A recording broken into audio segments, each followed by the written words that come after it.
हिमाचल प्रदेश के जिला लाहौल स्पीति में बर्फीली चोटियों पर समुद्र तल से 13,500 फीट की ऊंचाई पर स्थित घेपन झील का दायरा 33 साल में 176% से ज्यादा बढ़ चुका है और ये बढ़ता दायरा भविष्य के खतरे की ओर इशारा कर रहा है। ये खतरा हम नहीं बल्कि वैज्ञानिक रिपोर्ट बता रही है। लगभग 101.30 हेक्टेयर क्षेत्रफल में 2.5 किलोमीटर लंबी ये बेहद खूबसूरत से दिखने वाली झील अगर फटी तो लाहौल जम्मू से लेकर पाकिस्तान तक कैसे तबाही मचा सकती है, हमारे सहयोगी संदीप सिंह की इस स्पेशल रिपोर्ट में आपको दिखाएंगे। सैटेलाइट से हुए अध्ययन में इस बारे में खुलासा हुआ है। नेशनल रिमोट सेंसिंग सेंटर की रिपोर्ट और जिला लाहौल स्पीति की ग्राउंड रिपोर्ट में चेताया गया है कि यदि ये झील टूटी तो लाहौल और जम्मू से पाकिस्तान तक तबाही मच सकती है। समुद्र तल से 13,500 फीट की ऊंचाई पर हिमाचल प्रदेश के लाहौल घाटी की वो बेहद खूबसूरत झील अब डर का दूसरा नाम बन चुकी है। 3 दशकों के दौरान सैटेलाइट तस्वीरों और ग्राउंड रिपोर्ट में सामने आया है एक चौंकाने वाला सच। जी हां, 33 साल में इस झील का दायरा 176% से ज्यादा बढ़ चुका है और वैज्ञानिक चेतावनी दे रहे हैं, अगर ये झील टूटी तो लाहौल, चंबा, जम्मू से लेकर पाकिस्तान तक तबाही मच सकती है। नेशनल रिमोट सेंसिंग सेंटर यानी NRSC और लाहौल स्पीति जिला प्रशासन द्वारा किए गए अध्ययन में पाया गया है कि 1990 के दशक की शुरुआत में घेपन झील का दायरा लगभग 36.5 हेक्टेयर था, लेकिन अब 2024 की रिपोर्ट में सैटेलाइट डाटा के अनुसार यह झील बढ़कर 101.30 हेक्टेयर तक फैल चुकी है, यानी 33 साल में लगभग 3 गुना से ज्यादा विस्तार। इस झील की लंबाई करीब 2.5 किलोमीटर और गहराई 60 से 70 मीटर तक बताई जा रही है। झील का बढ़ता जल स्तर चंद्रभागा, चिनाब और सिंधु घाटी के लिए ग्लेशियर लेक आउटबर्स्ट फ्लड यानी ग्लोफ का खतरा पैदा कर रहा है। यह सिर्फ एक झील की कहानी नहीं, ये ग्लेशियरों के पिघलने से बदलते हिमालय की चेतावनी है। सरकार और वैज्ञानिक संस्थाओं के लिए यह समय है कि वो मिलकर इस खतरे की घड़ी को डिजास्टर से पहले अलर्ट में बदल दे। पिछले 33 वर्षों में लाहौल स्पीति की घेपन लेक का एरिया 36 हेक्टेयर से 101 हेक्टेयर तक बढ़ चुका है। इसकी वजह लोकल टेम्परेचर और ग्लोबल वार्मिंग का इम्पैक्ट है। लोकल टेम्परेचर अधिक होने की वजह से ग्लेशियर मेल्टिंग की गति तेज हो जाती है। इस लेक की भी एक कैरिंग कैपेसिटी है, इसको ग्लोफ श्रेणी में आंका जा रहा है। पिछले 33 वर्षों में जो घेपन लेक है लाहौल स्पीति में, उसका एरिया 36 हेक्टेयर से 101 हेक्टेयर तक बढ़ चुका है और साथ में इसकी गहराई की अगर हम बात करें तो ये 60 से लेकर के 70 मीटर तक इसकी गहराई नापी गई है।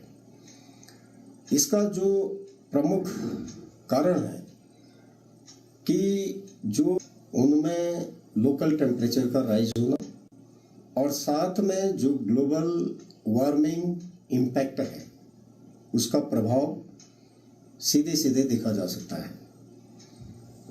लोकल टेम्परेचर अधिक होने की वजह से जो स्नो एरियाज हैं और साथ में जो ग्लेशियर्स हैं, उनकी मेल्टिंग की गति तेज हो जाती है, जिसकी वजह से जो मेल्ट वाटर है वो लेक में जमा होना शुरू हो जाता है और एक ऐसी स्थिति होती है कि किसी भी लेक की एक संवहन क्षमता होती है, जिसको कि हम कैरिंग कैपेसिटी भी बोल सकते हैं।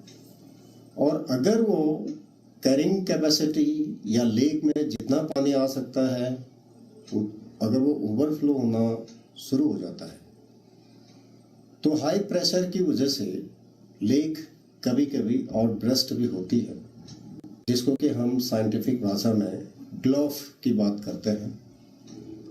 और अगर ये आउटब्रस्ट होते हैं तो मुख्य रूप से जो डाउन स्लोप रीजन्स हैं उनमें काफ़ी क्षति होने की संभावना रहती है, जैसे कि पास्ट में भी ये देखा गया है।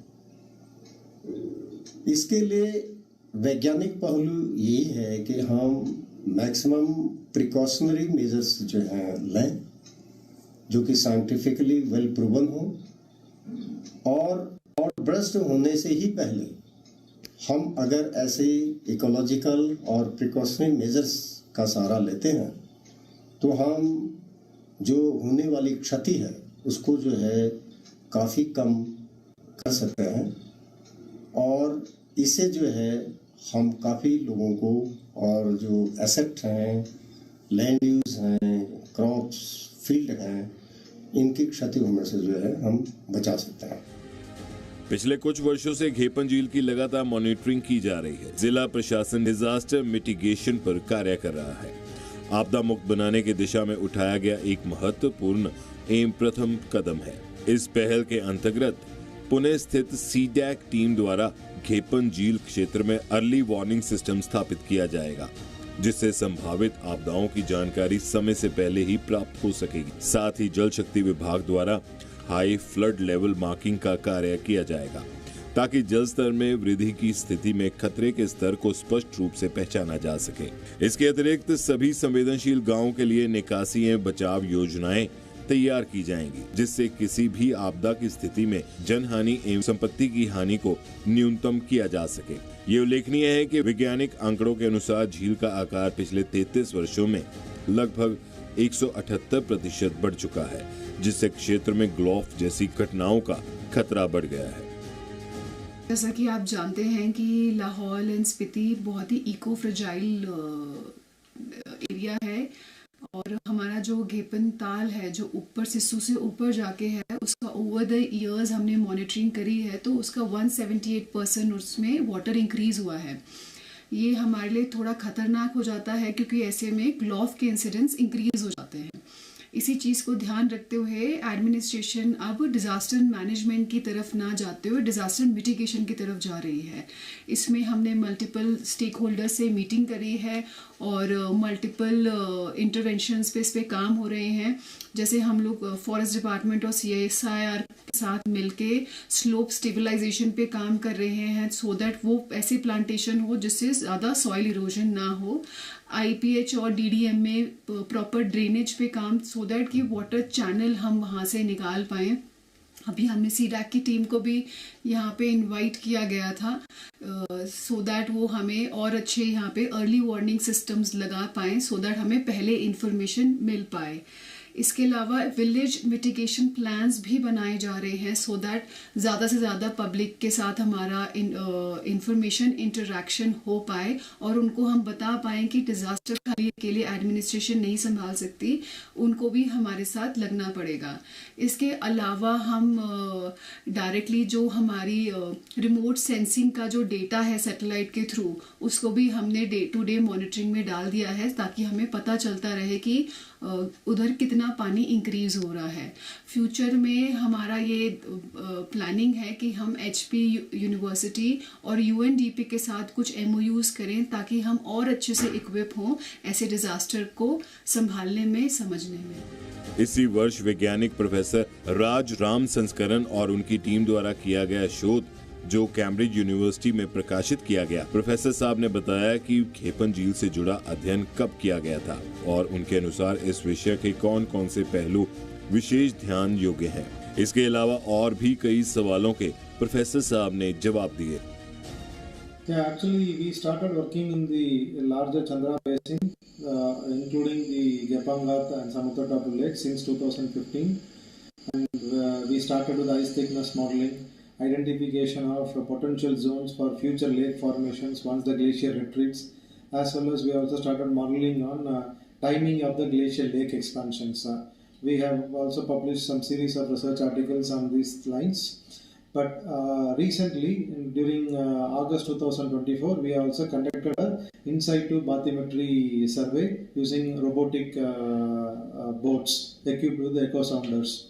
So these are the research activities we carried out so far. This is actually one of the largest lake in Himachal Pradesh, as well as a rapidly growing one, and the unstable permafrost slopes are there, as well as potential large avalanches can happen near to the lake slopes, and weak moraine dam, as well as what you can say, downstream settlements are there very close to the glacial lake. So as per our recent in-situ measurements conducted in August 2024, the lake capacity is about 24.15 million cubic meters, which is equivalent to approximately 9,500 Olympic-sized swimming pools. Beyond the Sissu village, the low-lying river corridors till the Chenab River and the camping, tourist camping sites and the Sissu helipad, they are all at high-risk zones. Early warning system means we can say near real-time or real-time detections and quick warnings, which enables us evacuations and reduces the loss. So Sissu village people may get a warning lead time of approximately 30 to 40 minutes. So we need but more detailed studies with the actual river volume to get the exact warning, early warning time.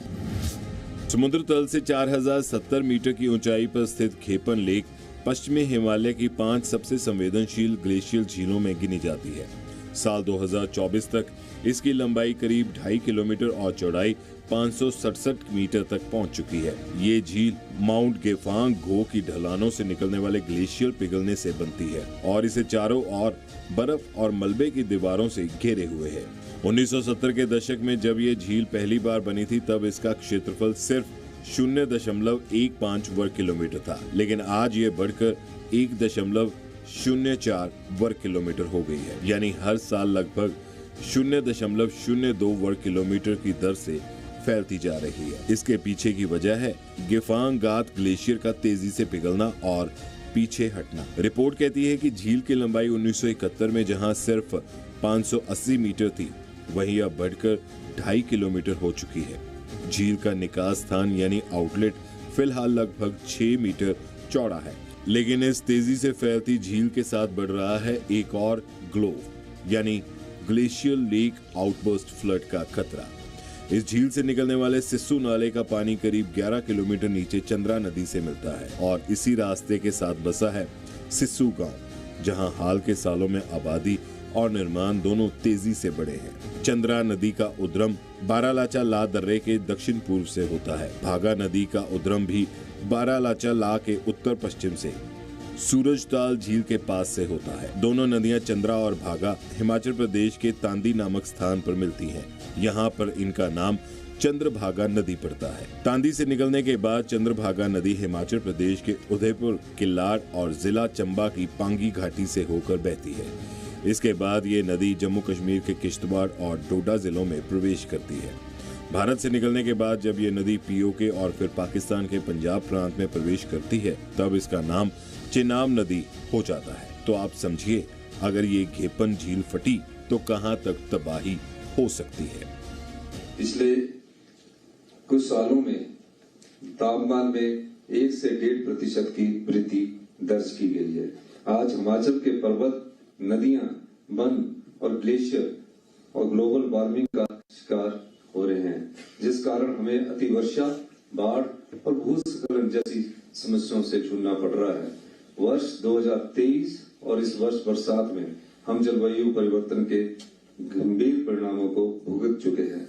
वर्ष 2023 में जिस प्रकार की आपदा का सामना हिमाचल प्रदेश की सरकार ने किया और किस प्रकार की चुनौतियों का प्रदेश के सभी जनता के आशीर्वाद से और देवी देवताओं के आशीर्वाद से हमने जहां उन गंभीर चुनौतियों का सामना किया, हम उनसे उभर कर भी उठकर आगे आए हैं। इन चुनौतियों ने विश्व को स्पष्ट संकेत दिए हैं कि यदि हम उज्जवल भविष्य की ओर बढ़ना है तो दुनिया को एक परिवार की तरह देखते हुए पर्यावरण संरक्षण और आर्थिक विकास को साथ साथ आगे बढ़ना होगा। एक हिमालय राज्य के रूप में हम भली भांति समझते हैं, यदि हमारा भविष्य मानव केंद्रित और जलवायु सहनशील होगा, तभी हमारी पीढ़ी सुरक्षित होगी। ग्लेशियर के पिघलने की रफ्तार में 1970 के दशक में जब यह घेपन झील पहली बार बनी थी, तब इसका क्षेत्रफल 0.15 वर्ग किलोमीटर था, लेकिन 2024 में यह बढ़कर 1.04 वर्ग किलोमीटर हो गई। यानी हर साल लगभग 0.02 वर्ग किलोमीटर की डर से घेपन झील का दायरा फैलता जा रहा है। इसके पीछे वजह है घेपंग ग्लेशियर का तेजी से पिघलना और पीछे हटना। वैज्ञानिक रिपोर्ट कहती है कि झील की लंबाई 1971 में जहां सिर्फ 580 मीटर थी, वही अब बढ़कर लगभग 2.5 किलोमीटर हो गई। पहाड़ की गोद में पल रही ये झील हमें एक सच्चाई याद दिलाती है कि हिमालय सिर्फ सुंदर नहीं, संवेदनशील भी है। घेपन लेक की बढ़ती गहराई, बढ़ता फैलाव और उसके साथ बढ़ता खतरा, ये सब हमें समय रहते चेतावनी दे रहे हैं। अब ये हमारे हाथ में है कि हम इस चेतावनी को नजरअंदाज करें या इससे समझदारी से संभलें। हालांकि जिला लाहौल स्पीति प्रशासन इस गंभीर मामले पर सजगता दिखाते हुए अर्ली वार्निंग सिस्टम लगाने जा रहा है और इस घेपन झील की सैटेलाइट की मदद से day to day remote sensing करवा रहा है। संदीप सिंह, जी मीडिया मनाली, हिमाचल प्रदेश।